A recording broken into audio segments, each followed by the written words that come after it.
Vamos a las imágenes de la unidad móvil, por favor. Se está debatiendo la suerte de dos magistradas del Tribunal Constitucional Plurinacional. Escuchemos un poquito, por favor, a quienes presentaron precisamente esta acusación contra las magistradas. Nos hace creer que vamos a tener una justicia más efectiva, más pronta, más transparente, más garantista. Sin embargo, pese a que el pueblo confió dando su voto para estas autoridades, vemos ahora que existe una franca vulneración, pisoteo y manoseo de nuestra Constitución Política del Estado. Lamentablemente, vemos con mucha pena que quienes juraron defender nuestra Constitución Política, quienes son los custodios de nuestra Carta Magna, son los primeros que la han pisoteado, la han violado. Señores, ¿cómo es posible que se pueda violar de esta forma a nuestra Constitución? Mi presencia en este hemiciclo no es política. No soy partidaria de ningún partido ni organización política. No soy candidata ni pretendo serlo. Vivo feliz sirviendo detrás de mi escritorio a la ciudadanía y a la población. Y me enorgullezco de decir que sirvo muchísimo más a la gente humilde, por la facultad que tengo de hablar perfectamente, escribir y leer el idioma quechua. Muy bien, son quienes presentaron la acusación, o quienes están acusando, en todo caso, a las magistradas del Tribunal Constitucional. Están con nosotros esta noche ellas, precisamente acá en Todo Pulmón, la doctora Zoraide Chanés, magistrada del Tribunal Constitucional. Le vuelvo a dar la bienvenida, doctora Chanés. Enseguida dije a Mónica Velázquez por teléfono, bienvenida. A ver, la primera cuestionante que se hace en base a esas declaraciones que usted está escuchando en vivo desde la Asamblea Plurinacional es que cómo es posible que miembros, en todo caso, o el Tribunal Constitucional Plurinacional, que debe cuidar la Constitución Política del Estado, la viole. Eso es lo que dijeron, ¿no? La viole. Y algunos como el Ministerio Público, Comité del Ministerio Público y Defensa Legal del Estado, dice: nosotros entramos a defender al Tribunal Constitucional Plurinacional. ¿Cómo es posible eso, doctora? Respóndale a la gente, por favor. Sí, lamentablemente estamos viendo, ¿no?, la malicia con que se está llevando a cabo este proceso amañado e inventado, forzado, tal cual ya lo han hecho ver varios analistas y constitucionalistas. Acabo de escuchar a la denunciante, no sé cuál de ellas,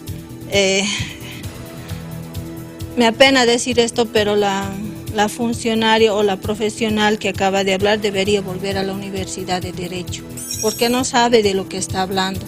Violar la Constitución, ¿en qué sentido? Al emitir un auto, nunca se hace un análisis de fondo a nivel, no se hace el test de constitucionalidad, no se ha emitido ningún fallo, simplemente se ha admitido la acción.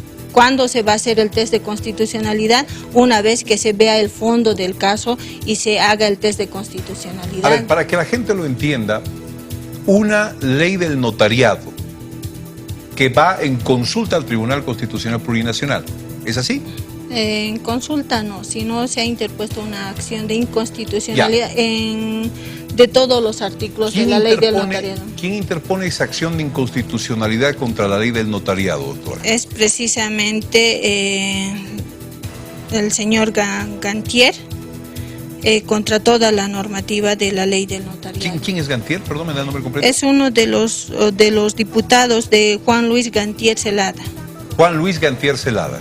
¿Presenta esto al tribunal?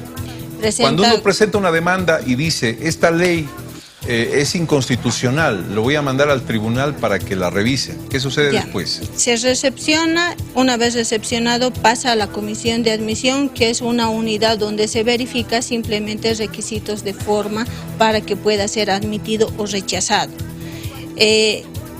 Una vez verificado estos aspectos, también hay la posibilidad, está estipulado en el Código Procesal Constitucional, prever alguna situación de medida cautelar, ya sea a pedido de parte o de oficio. Se puede la comisión plantear una medida cautelar como lo que se ha hecho en este caso. ¿Y cuál fue la medida cautelar cuando se recepciona esta demanda de inconstitucionalidad? Era en primer término la suspensión de la ley del notariado. Sin embargo, El mismo Código Procesal Constitucional prevé la norma de hacerlo de oficio también y a pedido de parte de la enmienda correspondiente de dicha normativa, como lo que se ha hecho. ¿Cómo es posible, preguntaban hoy, que una demanda de inconstitucionalidad presentada al tribunal pare una ley como la ley del notariado? Es posible. Ahora, a la fecha, se ha paralizado simplemente las medidas administrativas. La ley como tal está vigente. Está vigente. Entonces, lo que argumentan que al emitir ese auto que es provisional, que se va a ver luego en el fondo una vez sorteado, que por supuesto ya está sorteado, se está haciendo el test de constitucionalidad.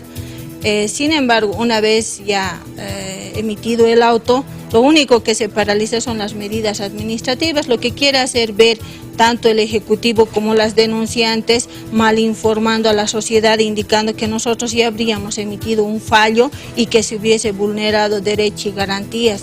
Semejante aberración, cuando nunca se ha hecho eso, simplemente se ha procedido a la admisión de esta acción, porque sí cumplía los requisitos y además se ha establecido las medidas cautelares que lo ha solicitado el accionante. Esta demanda de inconstitucionalidad, una vez ha sido admitida y se han tomado algunas medidas cautelares, ¿se dice? ¿Está bien? Sí. Como la paralización de esta ley, ¿qué le toca ahora? Ya.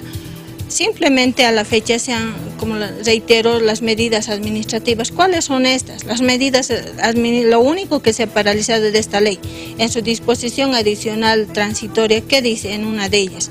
Dice que la documentación de los notarios deberá pasarse al Ejecutivo en un plazo de 1 mes, primero.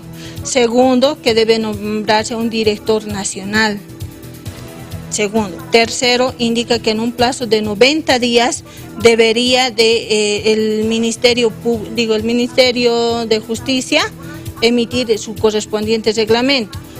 Esta ley se ha promulgado, si no más me equivoco, el 25 de enero o febrero me parece. Pero el auto en cuestión se ha notificado 4 meses después. ¿Cómo pueden atribuir, si hay alguna situación que no la hay, al Tribunal Constitucional? Porque el Tribunal Constitucional ha emitido el fallo 4 meses después de haberse promulgado la ley. Tenían 1 mes para traspasar la documentación, no lo han hecho. Tenían la posibilidad de nombrar el director nacional, no lo han hecho. Tenían 90 días para emitir el reglamento. ¿Quién ha fallado? El Ejecutivo. ¿A ustedes las acusan del reglamento también? Sí, hay un detallito además, John, que nosotras, tanto la doctora Ligia como mi persona, hemos firmado ese auto en suplencia, porque precisamente los que conformaban en ese momento la comisión, como era el doctor Rudy Flores, la doctora Neldy Andrade y el doctor Gualberto Cusi, no lo han firmado. Ok, permítame un segundo, vamos a ir a escuchar lo que dice la demandante, en todo caso, la denunciante, en plena Asamblea Plurinacional. Ahora escuchamos. Cuando saca sus autos no analiza las consecuencias, que es pues una obligación de los magistrados. Estamos hablando de las altas autoridades. En ningún momento ven qué cosas puede pasar o qué puede ocasionar su resolución. Es más, cuando hablan de la resolución y suspenden la norma, no se fijan en las disposiciones transitorias, cuando esas disposiciones transitorias de la ley son claras.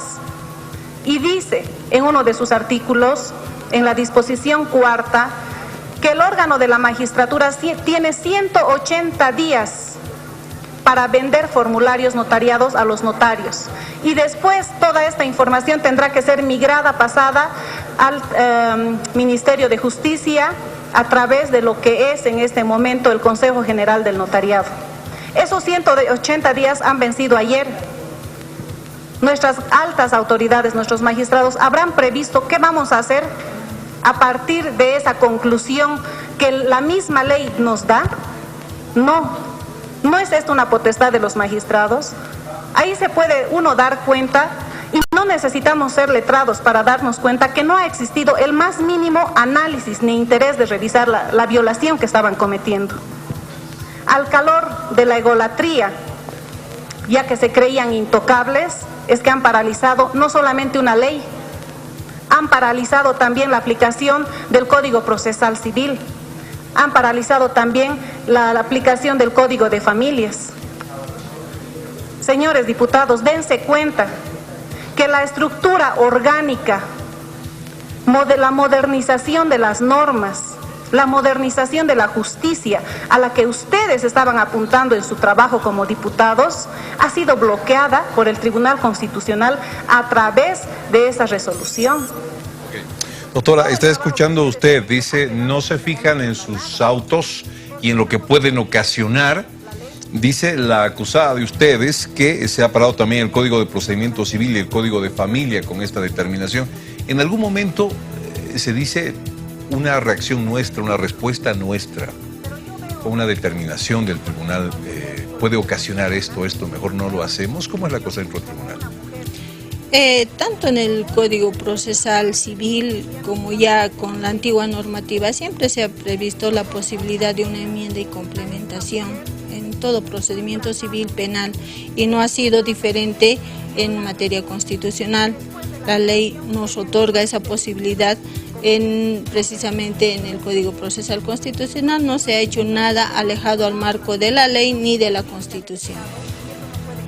Doctora, ¿qué ha pasado este tiempo en el Tribunal Constitucional Plurinacional? De algunos problemas que tuvieron ya hace meses atrás, la salida de Rudy Flores, con Flores está mejor, no está mejor el tribunal.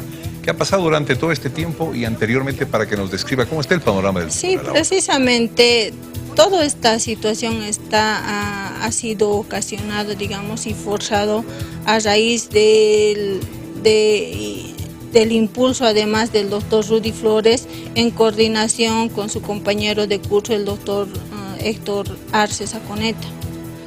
Debido a que, una vez a la salida de la presidencia, como ya la sociedad lo conoce, sistemáticamente el Tribunal Constitucional ha sido objeto de un ataque, tanto de actores políticos como memoriales que, indagado el asunto, eran simplemente allegados de estos dos magistrados, tanto del doctor Rudy Flores como de la doctora Andrade. Los actores políticos en coordinación también con el doctor Rudy Flores, que los llamaba para amenazar al tribunal. O sea, ha sido un ataque mediático precisamente para llegar a esto. O sea, desde que se fue Rudy Flores, sí, son objeto de ataque. El Tribunal Constitucional. Y para llegar a esto, para desestabilizar, ni siquiera desestabilizar, sino descabezar. ¿Por qué? Porque a la salida él ya no tenía el apoyo de los magistrados, es más, el apoyo ya consensual era por parte del otro grupo de magistrados, que eran 5. ¿Esta es una vendetta de Rudy Flores? Sí, en coordinación también con Héctor Arce, pero no solo eso, sino el efecto de esa vendetta va más allá. El efecto es el tener el control del Tribunal Constitucional. ¿Para qué y por qué? Solo habría que preguntarse a la sociedad cuál el mecanismo de la celeridad, a la velocidad del rayo que están llevando a cabo un proceso que no tienen fundamento jurídico legal, no tienen ni pies ni cabezas y vulnerando todos los elementos del debido proceso. Doctora, ¿el Tribunal Constitucional Plurinacional está manejado políticamente? A través de un operador, sí. A la caída de Rudy Flores, eso ha puesto en cuestionamiento y paralizado también a algún otro poder para llegar a esta ¿Cómo determinación. ¿Cómo es eso? Cuéntame, ¿cómo se manejan ahí las decisiones en el Tribunal Constitucional? Antes de la salida del doctor Rudy Flores, no había ningún tipo de ataques, ni memoriales, ni amenazas de ninguna naturaleza, pero sí yo le puedo asegurar que había presiones sobre ciertos fallos de trascendencia social. ¿Quiénes presionaban? Eso era de parte del doctor Rudy Flores a los magistrados. ¿Rudy Flores a los magistrados? Sí. ¿Lo que me está diciendo es que Rudy Flores era manejado por el gobierno? Yo no le veo otra explicación. Y la diferencia es que a la salida de Rudy Flores el ataque ya no hay el ataque o presión de parte de Rudy Flores, sino directamente de afuera.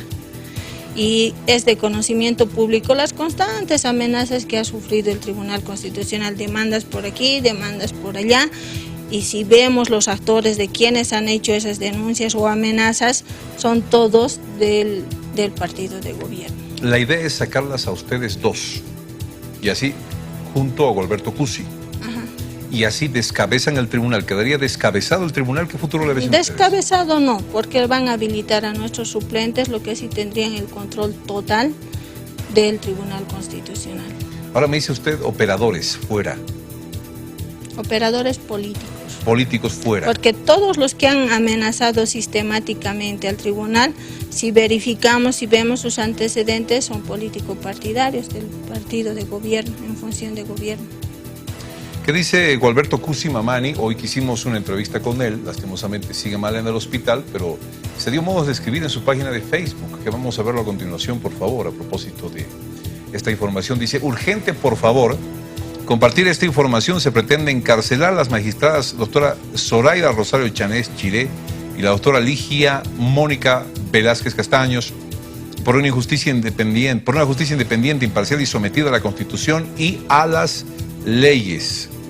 Dice más abajo, hermanos de Bolivia, cuando mi organismo se debilita producto de una enfermedad y en momentos que tengo que asumir responsablemente mi situación, quiero dirigirme a ustedes y a denunciar que sin considerar la aplicación de un debido proceso van a ser suspendidas y encarceladas las magistradas, mediante la instrumentación de un juicio de responsabilidades por miembros de la Asamblea Plurinacional, mediante el Comité del Ministerio Público y Defensa Legal del Estado, en franca violación a la Constitución, normas procesales vigentes y normas internacionales de derecho humanitario y derechos humanos.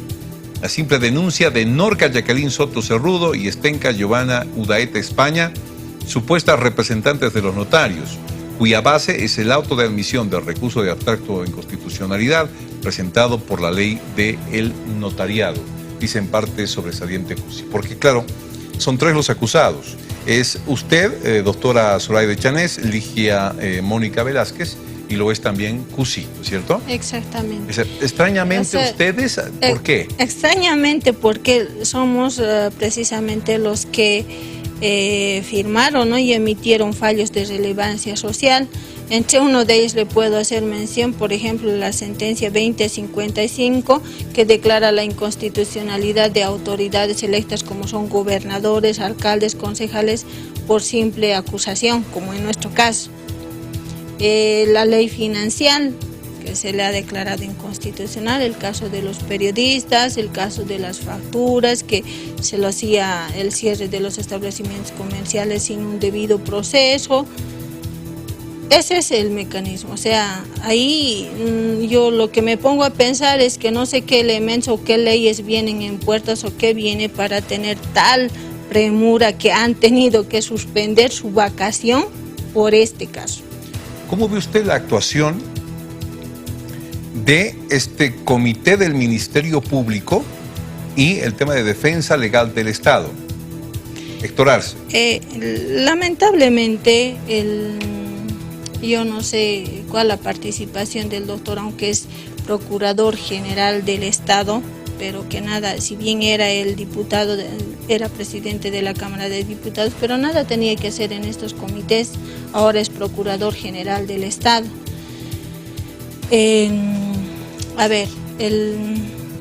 Lo que se pretende simplemente es suspendernos, y no sabemos si hasta, como lo manifiesta el doctor Cusi, privarnos de libertad. El interés que se tiene es ya, no sé, de tal urgencia que después de haber más de 240 denuncias, de nosotros es la última denuncia, que es el primero que se está resolviendo. ¿Y qué de las 240 denuncias? No hay, es el único caso que tienen el interés. Yo pienso que lo vamos a saber dentro de poco, porque han indicado que iban a trabajar la Asamblea Legislativa en 2 meses. Ahí ya vamos a tener noticias de algo muy complejo que tendría que estar alerta a la sociedad. ¿Qué me está queriendo decir? Que hay un interés para vulnerar de esta forma los derechos en un proceso amañado, vulnerando todo. Que pronto la sociedad lo va a saber, me dice. Por supuesto, es que no cabe en la cabeza que se hayan inventado un proceso que lo hagan a la velocidad del rayo. Con esa valentía con la que está viniendo este programa de televisión, ¿qué va a pasar después?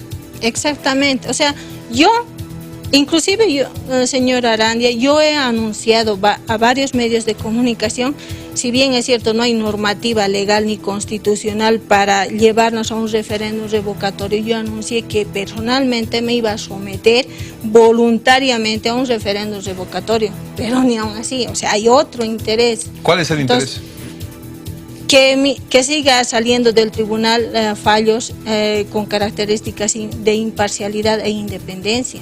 Entonces, ¿qué es lo que quieren asegurar? ¿Asegurar?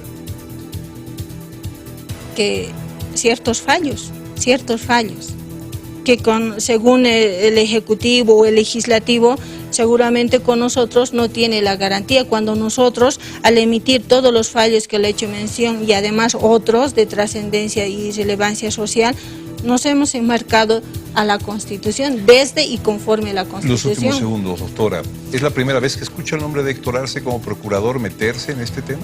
No, ya hablando con los magistrados, tanto del Consejo de la Magistratura, Tribunal Supremo, Agroambiental, siempre hay reuniones, eventos donde siempre está el doctor Arce. Inclusive ni siquiera la ministra de Justicia, que sería la persona indicada que debería liderizar este aspecto. ¿Qué papel cumple Héctor Arce entonces?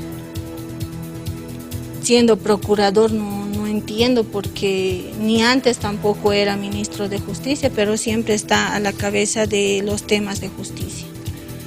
Doctora Zoraida Chanés, muchas gracias por venir. Le agradezco. Gracias.